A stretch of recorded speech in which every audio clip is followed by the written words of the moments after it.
Hello friends, welcome to study with Aryan. मैं आर्यन स्वागत करता हूं आपका इंडिया के एकमात्र ऐसे प्लेटफॉर्म चैनल पर जहां आपको यूपीएससी आईएएस की तैयारी हिंदी माध्यम में करवाई जा रही है। और उसी क्रम में मैं आज आप लोगों के लिए लेकर के आया हूं एनसीईआरटी ज्योग्राफी। एनसीईआरटी ज्योग्राफी हमारी क्लास 6 की चल रही थी। 4 अध्याय मैं आप लोगों को कंप्लीट करवा चुका हूं। आज आप लोगों का है 5वां अध्याय। ओके दोस्तों, कौन सा अध्याय आज आप लोगों का 5वां अध्याय है, जिसका नाम है पृथ्वी के प्रमुख परिमंडल। इसके पूरे एमसीक्यूज आप लोगों को इस वीडियोस में मिलेंगे। ओके दोस्तों, तो दोस्तों फटाफट से चैनल को सब्सक्राइब कर लीजिएगा, ज़्यादा से ज़्यादा लाइक करें, सब्सक्राइब करें। ओके दोस्तों, आगे बढ़ते हैं हम अपने आज के प्रश्न की ओर। देखिए, आज का पहला प्रश्न हमारा स्क्रीन पर आ चुका है। देखिए, निम्नलिखित में से पृथ्वी की सतह का घटक नहीं है। बड़ा ही महत्वपूर्ण प्रश्न है। निम्नलिखित या निम्न में से पृथ्वी की सतह का घटक नहीं है। भूमंडल, वायुमंडल, जलमंडल या सौरमंडल। तो दोस्तों यहाँ पर सौरमंडल पृथ्वी की सतह का घटक नहीं है। किसका? पृथ्वी की सतह की बात की जा रही है। यहाँ पर पृथ्वी की सतह के 3 घटक है। एक तो भूमंडल है, वायुमंडल और जलमंडल। ओके दोस्तों, एक इंपॉर्टेंट बात बता देता हूँ आप लोगों को। पृथ्वी की सतह ऐसी है जिसमें पर्यावरण के लिए 3 महत्वपूर्ण घटक आपस में मिलते हैं। दोबारा सुन लीजिए, पृथ्वी की सतह ऐसी है जिसमें पर्यावरण के लिए 3 महत्वपूर्ण घटक आपस में मिलते हैं तथा एक दूसरे को प्रभावित करते हैं। जैसे भूमंडल यानी कि भूमि, और वायुमंडल जहाँ से हमें ऑक्सीजन मिलती है, और जलमंडल यानी कि जल प्राप्त होता है। तो ये तीनों आपस में मिलते हैं और एक दूसरे को प्रभावित करते हैं, इसलिए ये तीनों पृथ्वी की सतह के बड़े ही महत्वपूर्ण घटक है। भूमंडल, जलमंडल और वायुमंडल। ओके दोस्तों, और देखिए सौरमंडल के बारे में मैं आप लोगों को अपनी पिछली वीडियोज में बता चुका हूँ, एक बार फिर रिपीट कर देता हूँ। देखिए, सौरमंडल में सूर्य और खगोलीय पिंड आते हैं। कौन कौन आता है?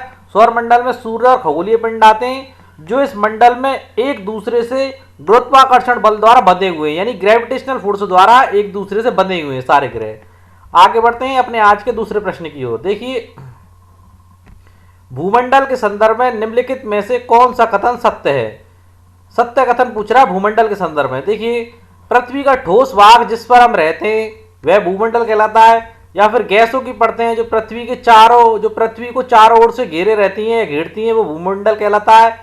या पृथ्वी के बहुत बड़े भाग पर पाए जाने वाले जल को भूमंडल कहते हैं। या उपरोक्त सभी कथन असत्य, यानी कि जो ऊपर दे रखे उनमें से कोई भूमंडल नहीं कहलाता। तो देखिए दोस्तों, आपके प्रश्न का उत्तर देता हूं। यहाँ पर आपके प्रश्न का सटीक उत्तर है आपका विकल्प पहला।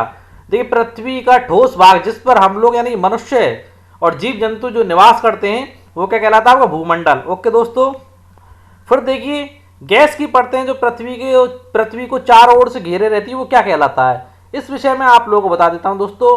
गैस की परतें जो पृथ्वी को चारों ओर से घेरे हुई होती हैं उसे वायुमंडल कहते हैं। क्या कहते हैं? यहीं पर जान लीजिए क्या कहते हैं, वायुमंडल। ओके दोस्तों, अब देखिए, पृथ्वी के बहुत बड़े भाग पर पाए जाने वाले जल को क्या कहते हैं? तो देखिए, पृथ्वी के बहुत बड़े भाग पर पाए जाने वाले जल को जलमंडल कहा जाता है। क्या कहा जाता है? जलमंडल। ओके दोस्तों, कंफ्यूज मत होना, ये कहलाता है जलमंडल और ये कहलाता है वायुमंडल। और भूमंडल के विषय में मैं आप लोगों को अभी जस्ट बता ही चुका हूँ। पृथ्वी का ठोस भाग जिस पर हम रहते हैं वो क्या कहलाता है? आपका भूमंडल। ओके दोस्तों, सारे कंफ्यूजन आपके यहाँ पर दूर हो गए होंगे। आगे बढ़ते हैं अगले प्रश्न की ओर। प्रश्न नंबर तीसरा, निम्नलिखित में से वायुमंडल में कौन सी गैस नहीं पाई जाती?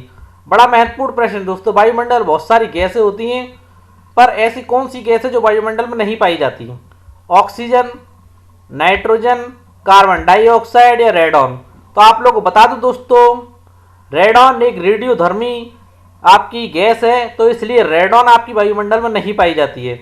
बाकी आपकी ऑक्सीजन ही वायुमंडल में पाई जाती है, कार्बन डाइऑक्साइड ही पाई जाती है और नाइट्रोजन ही पाई जाती है। नहीं पाई जाती तो रेडॉन। अब देखिए, जीव मंडल में निम्न में से क्या नहीं मिलता? स्थल, जल, हवा या खगोलीय पिंड। तो दोस्तों, खगोलीय पिंड तो आपको आकाश में मिलेंगे। जीव मंडल में तो आपको स्थल यानी भूमि भी मिलेगी, जल यानी पानी भी मिलेगी, हवा यानी वायुमंडल।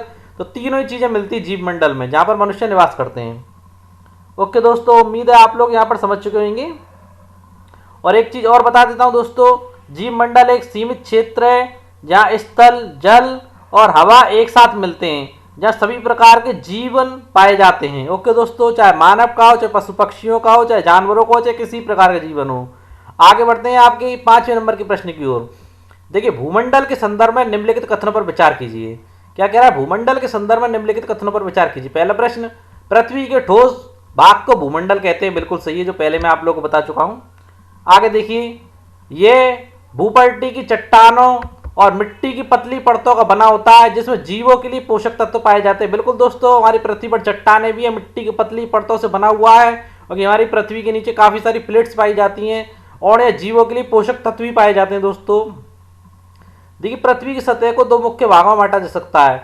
बड़े स्थलीय भूभागों को महाद्वीप के नाम से जाना जाता है। बिल्कुल दोस्तों, हमारे जो है महाद्वीपों में बांटा गया पूरे विश्व को, और बड़े जलाशयों को महासागरीय बेसिनों के नाम से जाना जाता है। बिल्कुल दोस्तों, महाद्वीप और महासागर हमारे विश्व में पाए जाते हैं। विश्व के सभी महासागर आपस में एक दूसरे से जुड़े हुए हैं। बिल्कुल दोस्तों, ये बात भी बिल्कुल आपकी सही है। देखिए, उपरोक्त कथनों में से कौन से कथन सत्य है, तो यहाँ पर हमारे सभी कथन सत्य हैं। अगला प्रश्न देखते हैं, प्रश्न नंबर 6। उससे पहले देखिए, मैं आप लोगों को दिखा देता हूँ। देखिए, महासागर, आप एक महासागर आपका ये प्रशांत महासागर, दूसरा आपका अटलांटिक महासागर, आप देख पा रहे होंगे अटलांटिक महासागर को, तीसरा आपका हिंद महासागर देखिए, और ये पृथ्वी आपकी जुड़ जाती है, एक ग्लोब में जोड़ेंगे तो प्रशांत महासागर यहाँ से खत्म हो रहा है और यहाँ जाकर के जुड़ रहा है। ओके दोस्तों, और देखिए ऊपर की तरफ देखेंगे आप आर्कटिक महासागर, कौन सा महासागर, आर्कटिक महासागर। नीचे की ओर देखेंगे आप ये दक्षिणी महासागर। तो अगर महासागरों की काउंटिंग करें तो कितने हुए आपके, 1 2 3 4 और 5, यानी कि इस प्रकार हमारे पूरे विश्व 5 महासागर हैं।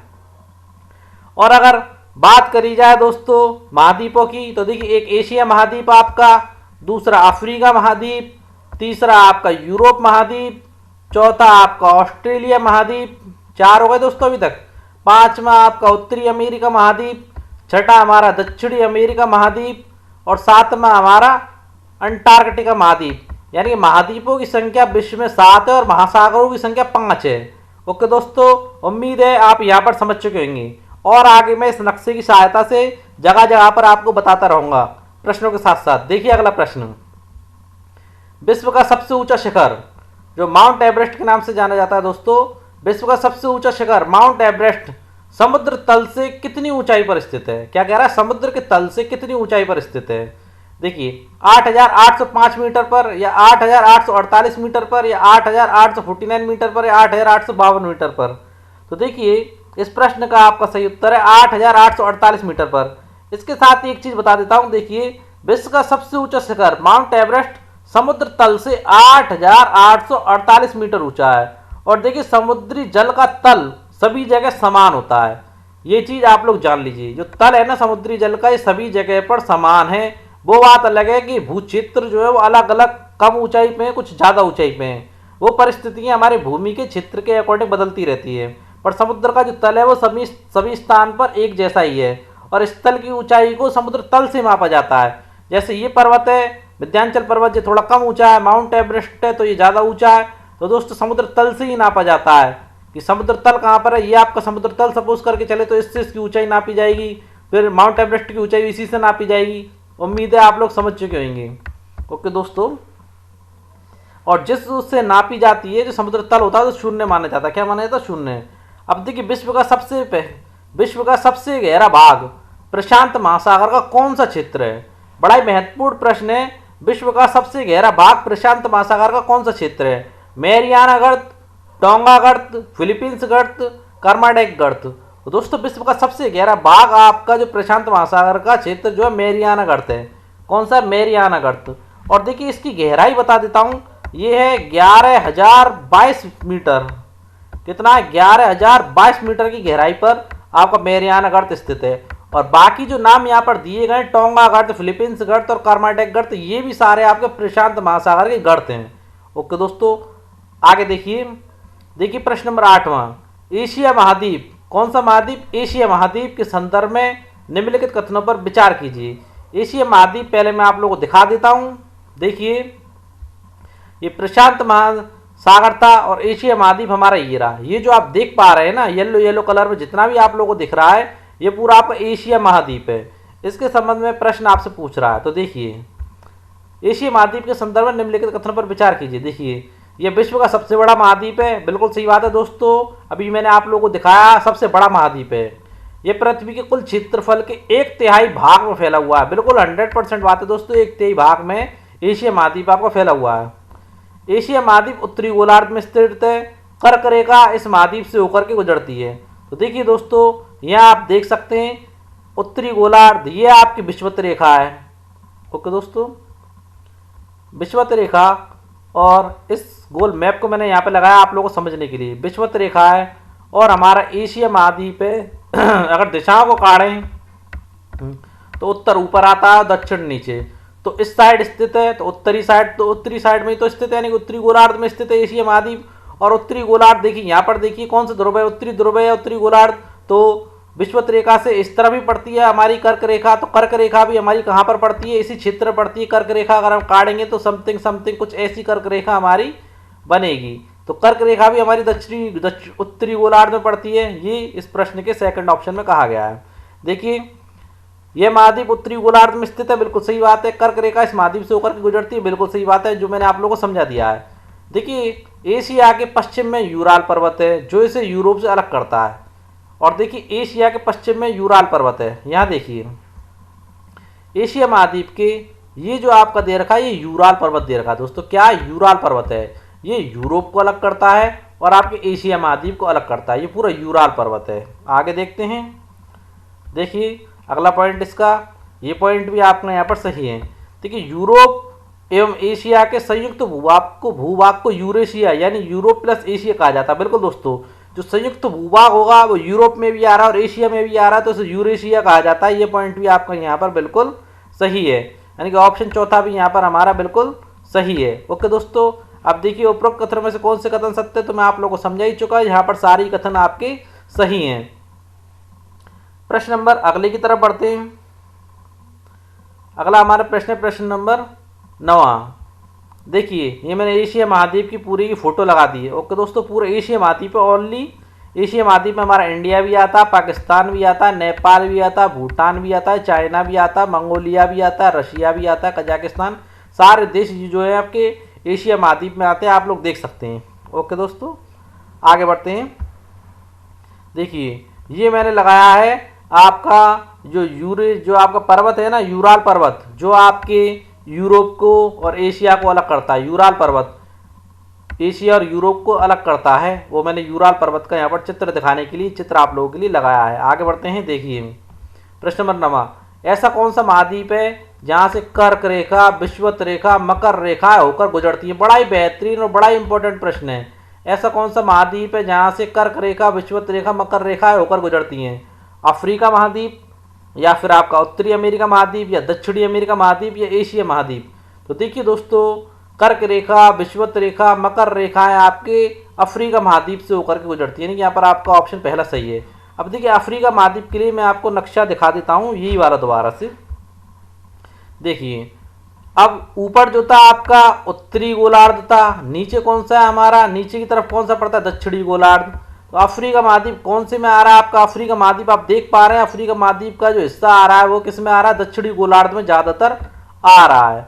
आपने नक्शे को देखा, इसमें दक्षिणी गोलार्ध में ज़्यादातर हिस्सा आ रहा है। और देखिए कर्क रेखा, जहाँ से कर्क रेखा, विषुवत रेखा, तो देखिए यहाँ भी मैंने मैप लगाया है कि कर्क रेखा तो आपकी अफ्रीका महाद्वीप से होकर के गुजर ही रही है। आप लोग अंदाज़ा लगा सकते हैं। देखिए, कर्क रेखा जो इस लाइन में से होकर के निकलती है और आपका ये अफ्रीका महाद्वीप है, ये थोड़ा ऊपर तक जाता है। तो कर्क रेखा तो यहाँ से होकर के गुजर ही रही है। ओके दोस्तों, और मकर रेखा आपके नीचे होती है। कहाँ पर है मकर रेखा, अगर मकर रेखा बनाना की कोशिश करेंगे तो मकर रेखा आपकी इस जगह पर बनती है। तो मकर रेखा, यहाँ मैंने मकर रेखा को शो किया गया है। ओके दोस्तों, तो मकर रेखा जो आपका ये महाद्वीप है, यूँ करके यूँ इस तरीके से बना हुआ है, जिसमें ये आपकी कर्क रेखा, मकर रेखा और आपकी विषुवत रेखा भी इसके अंतर्गत शामिल हो जाती है। ये देखिए कर्क रेखा शामिल है, मकर रेखा शामिल है और विषुवत रेखा ये रही। ओके दोस्तों, कौन सा महाद्वीप है, ये आपका अफ्रीका महाद्वीप है। उम्मीद है आप लोग समझ गए होंगे। आगे बढ़ते हैं। देखिए सारा रेगिस्तान एवं नील नदी किस महाद्वीप में स्थित है। सारा रेगिस्तान एवं नील नदी किस महाद्वीप में स्थित है। एशिया महाद्वीप में स्थित है, आपकी अफ्रीका महाद्वीप में स्थित है, यूरोप में या ऑस्ट्रेलिया में। तो दोस्तों इस प्रश्न का सही उत्तर है अफ्रीका महाद्वीप में। कहाँ पर स्थित है, अफ्रीका महाद्वीप में। देखिए सारा रेगिस्तान तो मैंने आप लोगों को ये लगा दिए एशिया महाद्वीप का मैप लेकर के। देखिए ये जो पूरा आपको दिख रहा है हल्का हल्का येलो सा, ये पूरा आपका है सहारा मरुस्थल। अब देखिए नील नदी की बात आती है, तो नील नदी के लिए भी जस्ट मैंने ये मैप लगाया है। ये आपकी जो पूरी जो नदी जा रही है, आपकी नील नदी है, नीली पट्टी से जो आपको दिखा रहे हैं, ये पूरी आपकी नील नदी है। ओके दोस्तों, जो अफ्रीका महाद्वीप में स्थित है। प्रश्न नंबर तीसरा देखिए, ऐसा कौन सा महाद्वीप है, ऐसा कौन सा महाद्वीप है जो 3 तरफ से जल से घिरा हुआ है? ऐसा कौन सा महाद्वीप है जो 3 तरफ से जल से घिरा हुआ है? देखिए, एशिया महाद्वीप, यूरोप महाद्वीप, अंटार्कटिका महाद्वीप, उत्तरी अमेरिका महाद्वीप। तो दोस्तों यूरोप जो है, जो यूरोप है आपका, वो आपका 3 तरफ से जल से घिरा हुआ है। कितनी तरफ से जल से घिरा हुआ है? 3 तरफ से जल से घिरा हुआ है। इसको आप लोग यहाँ देख भी सकते हैं, यूरोप को देखिए, ये रहा आपका, यहाँ ऊपर से भी जल से घिरा हुआ है और इस तरफ से भी जल से घिरा हुआ है और इस तरफ से भी जल से घिरा हुआ है। तीनों तरफ से यूरोप आपका जल से घिरा हुआ है। ओके दोस्तों, अब देखिए यहाँ पर भी मैंने कुछ इंपॉर्टेंट पॉइंट डाले। देखिए, अफ्रीका एशिया के बाद विश्व का दूसरा सबसे बड़ा महाद्वीप है। सबसे पहला महाद्वीप कौन है आपका? एशिया महाद्वीप, उसके बाद अफ्रीका महाद्वीप, और विश्ववत वृत्त 0 डिग्री अक्षांश इस महाद्वीप के लगभग मध्य से होकर के गुजरता है, जो मैंने अभी आप लोगों को बता दिया। और देखिए, अफ्रीका का बहुत बड़ा भाग उत्तरी गोलार्ध में स्थित है। मैंने आप लोगों को पूरा नक्शा काट करके बताया था थोड़ी देर पहले ही, जो कि आपके उत्तरी गोलार्ध में भी और दक्षिणी गोलार्ध में भी स्थित है, मगर ज़्यादातर भाग इसका उत्तरी गोलार्ध में स्थित है। यही एक ऐसा महाद्वीप है जिससे होकर कर्क रेखा भी निकलती है, मकर रेखा भी निकलती है और विषुवत रेखा भी निकलती है। ये सारी चीज़ें मैं आप लोगों को पहले ही बता चुका हूँ। आगे देखिए दोस्तों, ये मैंने पूरा लगा दिया मैप, जिससे आप लोग समझ सकें, और मैं आप लोगों को समझा भी चुका हूँ। बार बार मैं इस मैप की सहायता से आपको समझाने का प्रयत्न करता हूँ, जिससे आपको कोई भी कन्फ्यूजन नहीं रहना चाहिए। और दोस्तों, वीडियो को पूरा देखना है, क्योंकि ऐसे अच्छे अच्छे प्रश्न आप लोगों के लिए इसमें मिलेंगे। देखिए, माउंट एवरेस्ट पर चढ़ने वाले व्यक्ति एडमंड हिलेरी एवं तेंजिंग कब पृथ्वी के सबसे ऊंचे शिखर पर चढ़े थे? बड़ा ही महत्वपूर्ण प्रश्न है। वैसे तो प्रश्न डायरेक्ट हिट का है, और क्वेश्चन अपने आप में काफ़ी महत्वपूर्ण है। माउंट एवरेस्ट पर चढ़ने वाले व्यक्ति एडमंड हिलेरी और एवं तेंजिंग कब पृथ्वी के सबसे ऊंचे शिखर पर चढ़े थे? 30 मई 1952, 29 मई 1953, 25 मई 1950, या फिर निम्न में से कोई नहीं। तो देखिए, इस प्रश्न का सीधा सा उत्तर है 29 मई 1953 को। आपके न्यूजीलैंड के जो थे, आपके बता देता हूँ, न्यूजीलैंड के एडमंड हिलेरी थे, तथा भारत के तेंजिंग नार्गो शेरपा 29 मई 1953 को पृथ्वी के सबसे ऊंचे शिखर माउंट एवरेस्ट पर चढ़ने वाले पहले व्यक्ति थे। ओके दोस्तों, अगला प्रश्न देखते हैं।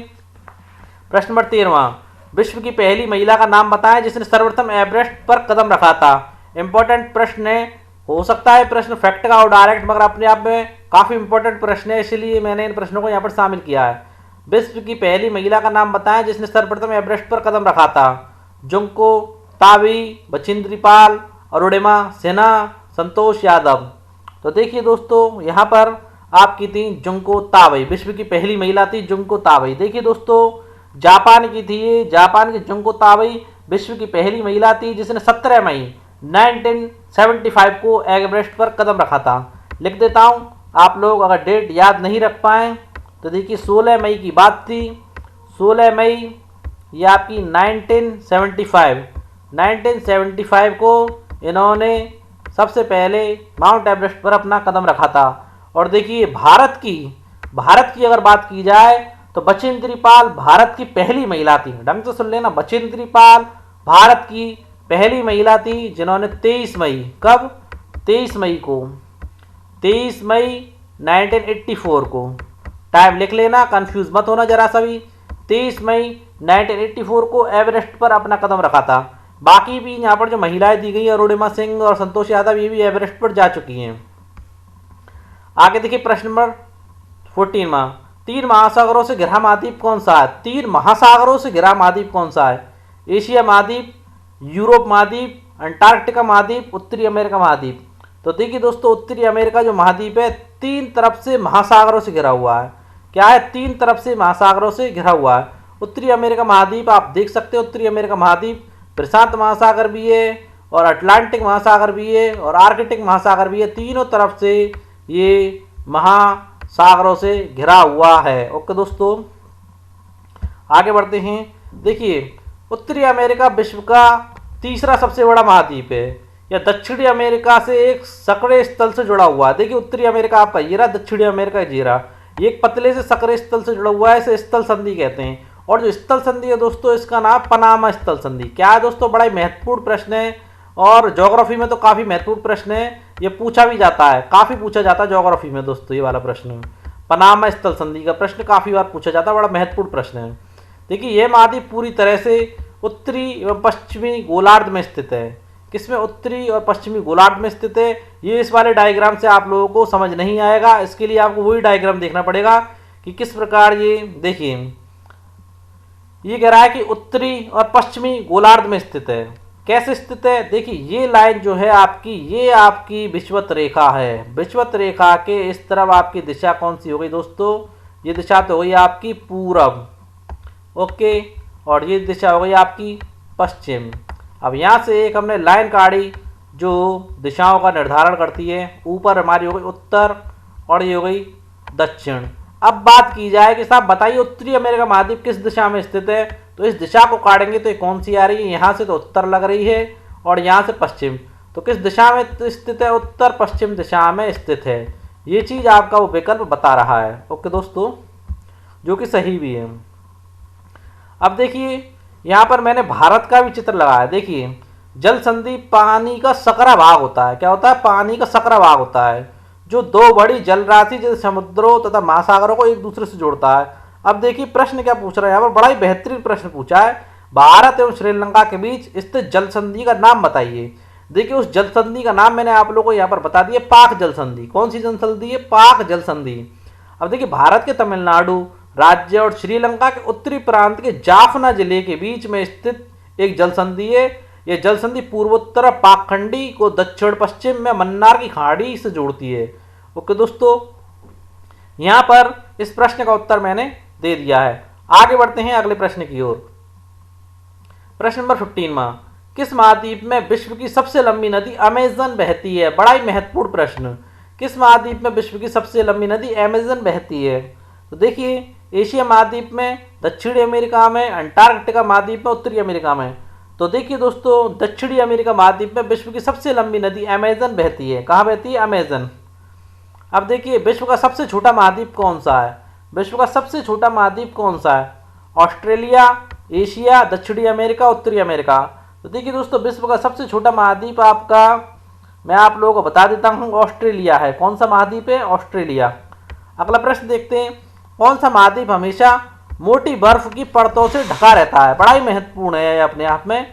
कौन सा महाद्वीप हमेशा मोटी बर्फ की परत से ढका रहता है? एशिया महाद्वीप, यूरोप महाद्वीप, अटलांटिक, अंटार्कटिका महाद्वीप या उत्तरी अमेरिका?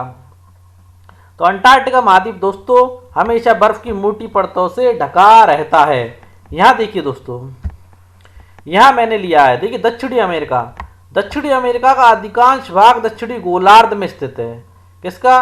दक्षिणी अमेरिका महाद्वीप। आप ये देख पा रहे होंगे, और इस लाइन को अगर अलग कर दें तो आप लोग समझ जाएंगे। नीचे की तरफ जो दिशा दक्षिण है, और ये दक्षिणी का जो भाग है, दक्षिणी अमेरिका महाद्वीप दक्षिणी दिशा में ही या दक्षिणी गोलार्ध में स्थित है। इसके पूर्व एवं पश्चिम में कौन से दो महासागर स्थित हैं, ये आप लोग देख सकते हैं। इसके पूर्व में अगर बात करें तो अटलांटिक महासागर, पश्चिम की बात करें तो प्रशांत महासागर स्थित है।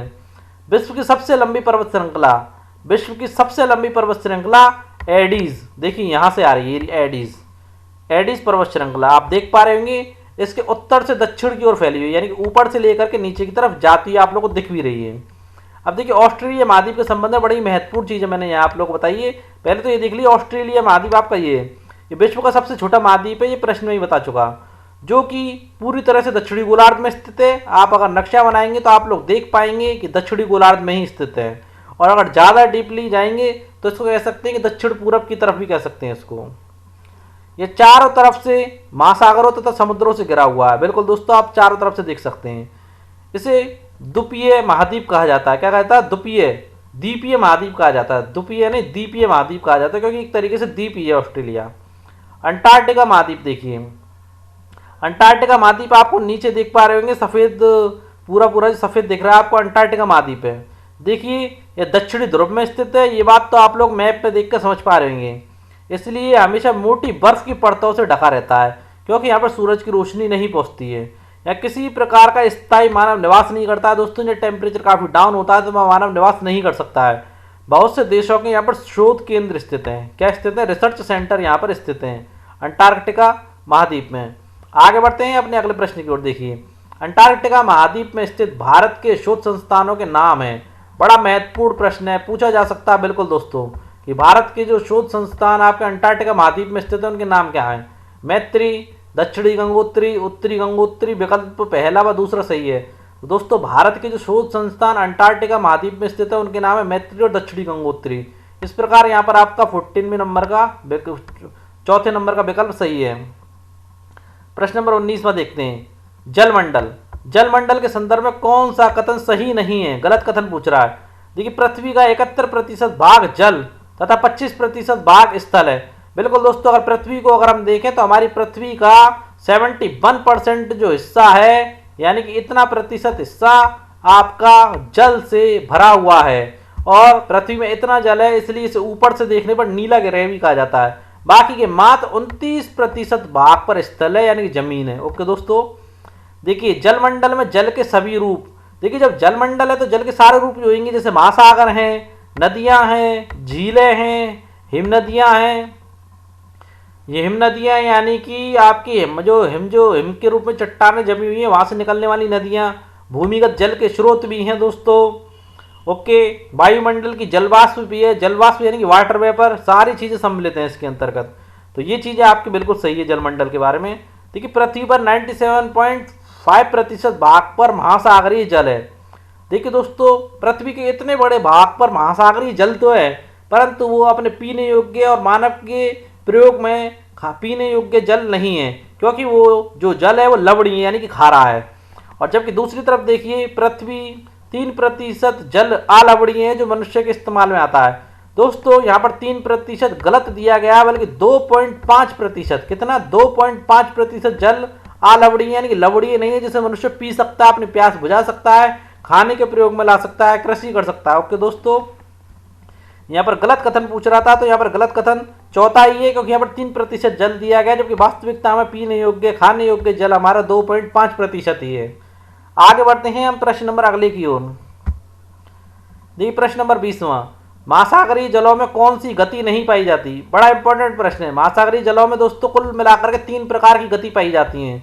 वो कौन कौन सी है? देखिए, तरंगे, ज्वार भाटा, महासागरीय धारा या सुनामी। तो देखिए दोस्तों, महासागरीय जलों में तरंगे पाई जाती हैं, ज्वार भाटा पाया जाता है, महासागरीय धाराएं पाई जाती हैं। और दोस्तों, जब ज्वार भाटा आता है या भूकंप आता है तभी सुनामी आती है आपकी। तो 3 प्रकार की ही गतियां पाई जाती हैं। प्रश्न नंबर 21 में देखिए, बड़े से छोटे आकार के आधार पर महासागरों को सही क्रम बताइए। यानी कि सबसे बड़ा महासागर कौन सा है, फिर उसके बाद उससे छोटा महासागर कौन सा है, फिर उससे छोटा कौन सा है, फिर उससे छोटा कौन सा है, ये पूछना चाह रहा प्रश्न कि बड़े से छोटे आकार के आधार पर महासागरों को सही क्रम बताइए। देखिए, प्रशांत महासागर, अटलांटिक महासागर, हिंद महासागर, दक्षिणी महासागर या आर्कटिक महासागर। या आर्कटिक, दक्षिणी, हिंद, अटलांटिक, प्रशांत, या प्रशांत, हिंद, अटलांटिक, दक्षिणी और आर्कटिक, या प्रशांत, दक्षिणी, हिंद, आर्कटिक और अटलांटिक। तो दोस्तों यहाँ से आपका पहला विकल्प सही, बिल्कुल सही है। प्रशांत महासागर सबसे बड़ा है, उसके बाद अटलांटिक महासागर, तीसरे नंबर पर आता है हिंद महासागर, चौथे पर आता है दक्षिणी महासागर, 5वें पर आर्कटिक महासागर। अगला प्रश्न देखते हैं, प्रश्न नंबर 22वां, अटलांटिक महासागर के संदर्भ में निम्नलिखित कथनों पर विचार कीजिए। दोस्तों प्रश्नों की सीरीज थोड़ी लंबी है, परंतु यहाँ पर मैंने सारे प्रश्न सम्मिलित कर लिए हैं, जिससे आप लोगों का ये टॉपिक एक बार में ही कंप्लीट हो जाए। अटलांटिक महासागर के संदर्भ में निम्नलिखित कथनों पर विचार कीजिए। देखिए, ये अंग्रेजी भाषा के एस अक्षर के समान है। किसके समान है? अंग्रेजी भाषा के एस अक्षर के समान है। इसके पश्चिमी किनारे पर उत्तर एवं दक्षिणी अमेरिका है तथा पूर्वी किनारे पर यूरोप एवं अफ्रीका है। मैप में देखने का प्रयास कीजिए। देखिए, किसकी बात कर रहा है यहाँ पर? ये अटलांटिक महासागर की। देखिए, अटलांटिक महासागर को अगर आप देखें तो बिल्कुल एस की आकृति में ही आप लोगों को यहाँ पर दिख रहा होगा ये। और देखिए, इसके पश्चिम में अगर बात करें तो प्रशांत महासागर और हिंद महासागर, और इस तरफ बात करें तो यहाँ पर इस तरफ तो इसके जो है, अगर पश्चिम दिशा की बात करें तो 2 महाद्वीप आते हैं, उत्तरी अमेरिका और दक्षिणी अमेरिका। और इसके पूर्व दिशा की बात करें तो अफ्रीका महाद्वीप आता है और यूरोप महाद्वीप आता है। ओके दोस्तों, देख पा रहे होंगे आप नक्शे में। देखिए, ये अनियमित एवं दंतुरित तटरेखा प्राकृतिक पोताश्चरों एवं पत्तनों के लिए आदर्श स्थिति है, यानी कि व्यापार के लिए अच्छी स्थिति है। व्यापार की दृष्टि से सबसे उत्तम, सबसे उच्च और सबसे अच्छी क्वालिटी का ये महासागर है और सबसे व्यस्त महासागर है, क्योंकि यहाँ पर दंतेनुमा जो होती हैं तटरेखाएं, वहाँ पर आसानी से जहाज़ों को रोका जा सकता है। इसके विषय में मैंने यहाँ पर एक चित्र लगाया जिससे आप अच्छे से समझ सके। देखिए इसका जो क्षेत्र है ना, ऐसे कटा फटा ऐसे दांते से निकल रहा है, जैसे आप देख पा रहे होंगे इसमें और बारीकी से दांते से निकल रहे हैं। तो यहाँ पर पत्तनों को रुकने में, जहाज़ों को रुकने में बड़ी आसानी होती है। ये देखिए तो ये क्या कहलाता है? दंतुरित तट रेखा। क्या कहलाती है? दंतुरित तट रेखा है ये इसकी। ओके दोस्तों, आसानी से यहाँ पर महासागरों पर जो जहाज आकर के रुक सकते हैं और व्यापार कर सकते हैं, और ये व्यापार की दृष्टि से सबसे व्यस्ततम महासागर है। ओके दोस्तों, तो यहाँ पर विकल्प आपका पहला और दूसरा दोनों सत्य हैं, यानी चौथा विकल्प यहाँ पर सत्य है। आगे बढ़ते हैं प्रश्न नंबर आपके 23वें की तरफ। 23वें नंबर के प्रश्न को देखते हैं। देखिए दोस्तों, निम्न में से किस महासागर का आकार त्रिभुजाकार है? यानी किस महासागर का जो आकार है वो त्रिभुजाकार है?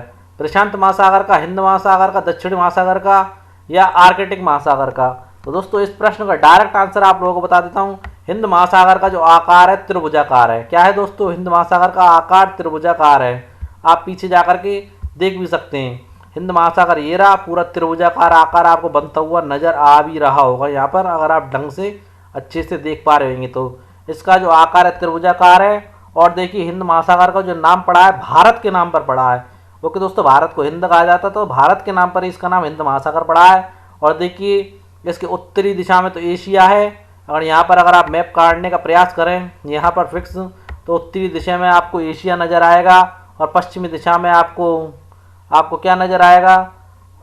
पश्चिमी दिशा ये रही, पश्चिमी दिशा में अफ्रीका नज़र आएगा, और आपकी पूर्वी दिशा में ऑस्ट्रेलिया नज़र आएगा, ये रहा। ओके दोस्तों, आगे बढ़ते हैं हमारे आज के अगले प्रश्न की ओर। देखिए बेरिंग जल संधि किन दो महासागरों के मध्य स्थित है? कौन सी बेरिंग जल संधि किन दो महासागरों के मध्य स्थित है? प्रशांत महासागर एवं हिंद महासागर, या दक्षिण महासागर या दक्षिणी हिंद महासागर, या दक्षिणी महासागर, या आर्कटिक महासागर एवं प्रशांत महासागर, या निम्न में से कोई नहीं? दोस्तों 24वें प्रश्न का सही उत्तर मैं आप लोगों को बता देता हूँ। ये आपके आर्कटिक महासागर एवं प्रशांत महासागर के मध्य स्थित है। किसके मध्य स्थित है? आर्कटिक महासागर और प्रशांत महासागर के मध्य स्थित है, जिसे आप लोग देख भी सकते हैं। देखिए दोस्तों, आर्कटिक महासागर ये रहा और प्रशांत महासागर ये रहा। इसके बीच में जो रास्ता जाता है वो क्या कहलाता है? आपका बेरिंग स्ट्रेट, यानी कि बेरिंग जल संधि कहलाता है। क्या कहलाता है? बेरिंग जल संधि। उम्मीद है यहाँ पर आप लोग समझ चुके होंगे। देखिए आर्कटिक महासागर उत्तरी ध्रुव वृत्त में स्थित है। ओके दोस्तों, तथा यह उत्तर ध्रुव में चारों ओर फैला है। यह प्रशांत महासागर से छिछले जल वाले एक सक्रिय भाग से जुड़ा हुआ है। ओके दोस्तों, प्रशांत महासागर से छिछला जल वाला भाग है जिसके जरिए इससे जुड़ा हुआ है। ओके, आगे बढ़ते हैं अपने अगले प्रश्न की ओर। देखिए यहाँ पर मैंने लगाया है नीचे दिए गए सूची प्रथम में से सूची द्वितीय को सुमेल कीजिए। देखिए आकृति के संबंध में ये प्रश्न मैंने यहाँ पर लगाए हैं, जिससे आप लोगों की महासागरों को लेकर के जो आकृति में जो आपको कंफ्यूजन होता है वो दूर हो सके। देखिए प्रशांत महासागर की आकृति कैसी है? प्रशांत महासागर की आकृति लगभग वृत्ताकार है। ओके दोस्तों, अब आती है अटलांटिक महासागर। अटलांटिक महासागर की आकृति आपकी अंग्रेजी के एस अक्षर के समान है। अब आती है हिंद महासागर।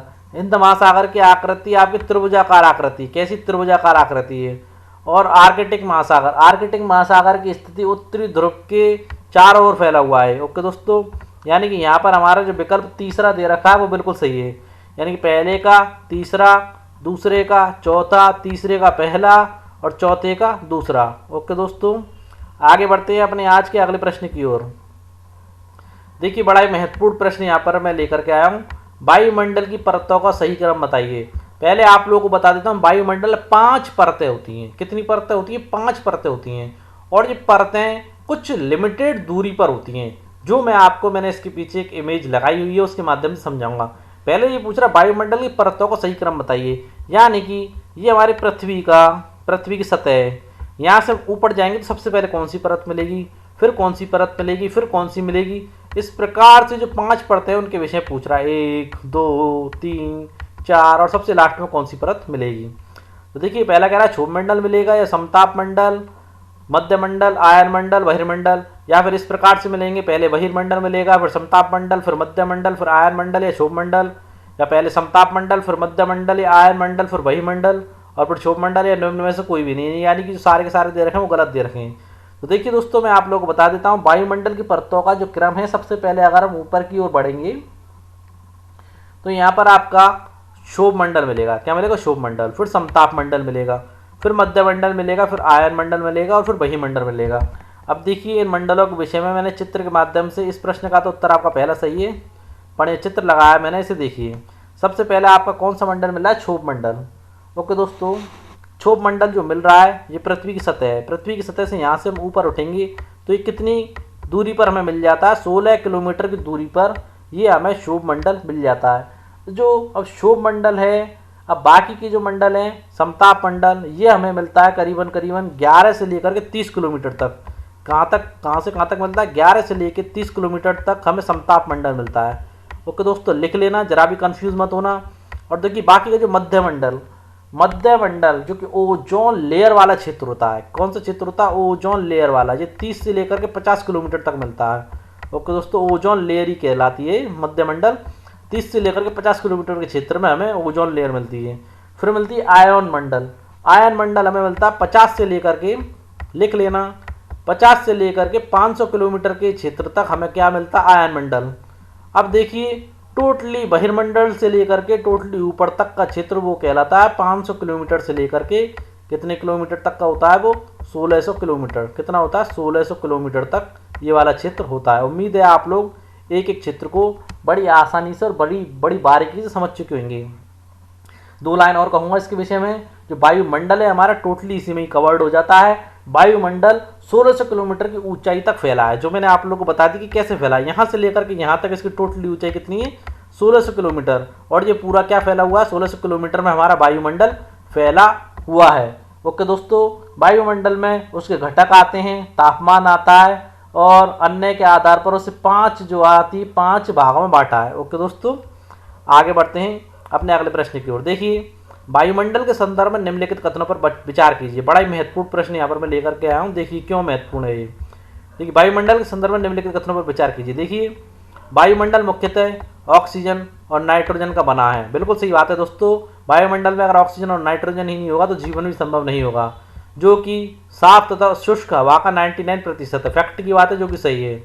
और देखिए, आयतन के अनुसार नाइट्रोजन 78%, ऑक्सीजन 21% तथा दूसरी गैसें जैसे कार्बन डाइऑक्साइड और ऑर्गन इत्यादि यहाँ पर पाए जाते हैं। अब यहाँ पर एक चीज़ आप लोगों को बताना चाहूँगा, इसी पॉइंट में क्लियर कर देता हूँ। देखिए, ऑक्सीजन क्यों जरूरी है? ऑक्सीजन सांस लेने के लिए जरूरी है, जबकि नाइट्रोजन क्यों जरूरी है? नाइट्रोजन हमारी प्राणियों की जो वृद्धि होती है उसके लिए आवश्यक है। अब देखिए, कार्बन डाइऑक्साइड यद्यपि बहुत कम मात्रा में है, लेकिन ये पृथ्वी के द्वारा छोड़ी गई ऊष्मा को अवशोषित कर लेती है, जिससे पृथ्वी गर्म रहती है, और ये पौधों के लिए आवश्यक भी है। ओके दोस्तों, अब देखते हैं ऊंचाई के साथ वायुमंडल के घनत्व में भिन्नता आती है। बिल्कुल दोस्तों, ऊंचाई के साथ वायुमंडल के घनत्व में भिन्नता आती है। ज़्यादा ऊंचाई पर सांस लेने में प्रॉब्लम होने लगती है। निम्नलिखित में सभी कथन गलत है, तो ऐसा बिल्कुल भी नहीं है दोस्तों। यानी कि यहाँ पर हमारा पहला दूसरा जो सारी कथन जो हैं, पहले दूसरे तीसरे कथन सही हैं। ओके दोस्तों, ये कह सकते हैं सभी कथन यहाँ पर सही हैं, चौथे को छोड़ करके। ओके दोस्तों, आगे बढ़ते हैं अगले प्रश्न की ओर। प्रश्न नंबर जो है आपका वायुमंडल से संबंधित, उसे मैंने चित्र लगाया है और फ्रंट पेज पर भी चित्र लगाया हुआ है। ये जलमंडल है, जैसे मछली वगैरह, पानी का जो मंडल कहलाता है। स्थल मंडल है, जहाँ पर जीव जंतु निवास करते हैं। और ये वायुमंडल है, आकाश वर्षा हो रही है। ओके दोस्तों, आगे बढ़ते हैं। देखिए, भूमंडलीय तापन बड़ा ही महत्वपूर्ण प्रश्न है आज के टाइम पर। ये भूमंडलीय तापन को इंग्लिश में क्या कहेंगे? शायद आप भूमंडलीय तापन कुछ ज़्यादा ही हिंदी हो गई, शायद आप ना समझ पा रहे हों, तो मैं आप लोगों को बता देता हूँ। भूमंडलीय तापन जो कहलाता है ग्लोबल वार्मिंग। क्या कहलाता है? ग्लोबल वार्मिंग, GLOVAL और ग्लोबल वार्मिंग। ये भूमंडलीय तापन आपका ग्लोबल वार्मिंग के नाम से जाना जाता है। उम्मीद है अब आप इस चीज़ को समझ चुके होंगे। ग्लोबल वार्मिंग, भूमंडलीय तापन किसे कहते हैं? पृथ्वी के तापमान में कमी होने को, पृथ्वी के तापमान में वृद्धि होने को, या फिर पृथ्वी के तापमान में कमी भी हो और वृद्धि भी हो, या निम्न में से कोई नहीं। तो दोस्तों, पृथ्वी के तापमान में वृद्धि होने को भूमंडलीय तापन यानी ग्लोबल वार्मिंग कहते हैं। अब इसके विषय में जान लीजिए। वैसे उम्मीद है जहाँ तक आप इसके विषय में ज़्यादातर जानते होंगे। देखिए, उद्योगों और तापीय विद्युत संयंत्रों और जो हम गाड़ी चलाते हैं उसके धुओं से, पराली जलाते हैं उससे वायु प्रदूषित होती है। और कार्बन डाइऑक्साइड वायु का एक बड़ा ही महत्वपूर्ण घटक है। परंतु दोस्तों कार्बन डाइऑक्साइड की मात्रा में वृद्धि के कारण पृथ्वी के तापमान में वृद्धि हो रही है और उसे ही दोस्तों क्या कहते हैं, ग्लोबल वार्मिंग कहते हैं। देखिए अगला प्रश्न 29वें नंबर का प्रश्न, जैव मंडल के अंतर्गत कौन कौन से परिमंडल शामिल हैं? भूमंडल, वायुमंडल, जलमंडल, वायुमंडल, वायुमंडल, भूमंडल या भूमंडल, वायुमंडल और जलमंडल। देखिए दोस्तों जैव मंडल में तो तीनों ही चीज़ आ जाती है, भूमंडल भी आ जाता है, वायुमंडल भी आ जाता है और जलमंडल भी आ जाता है। ये तीनों ही मिलकर के किसका निर्माण करते हैं? जैव मंडल का निर्माण करते हैं।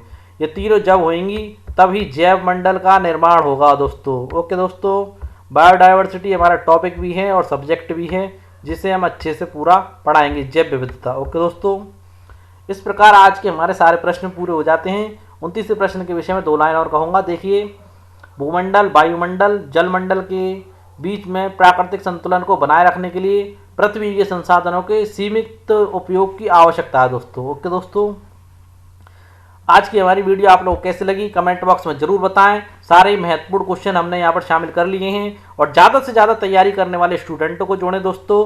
और ऐसी अच्छी अच्छी वीडियो हम आप लोगों के लिए डेली अपलोड कर रहे हैं, इसलिए अपनी तैयारी को करना स्टार्ट कर दीजिए अगर आपने अभी तक नहीं करी है तो, क्योंकि फिक्स 6ठे महीने में आप लोगों का पेपर हो जाएगा। पूर्ण दृढ़ विश्वास के साथ अपनी तैयारी करें। कंटेंट आपको यहाँ पर मिल ही रहा है, इसलिए बिल्कुल भी घबराने की आवश्यकता नहीं है। आप लोग पूरी तैयारी करवाई जाएगी, इसलिए बिल्कुल भी ना घबराएं, हमारे साथ बने रहें, बस अपनी तैयारी पर पूरा फोकस करें। कल फिर मिलते हैं दोस्तों अपनी एक ऐसी अच्छी वीडियो के साथ, तब तक के लिए जय हिंद दोस्तों।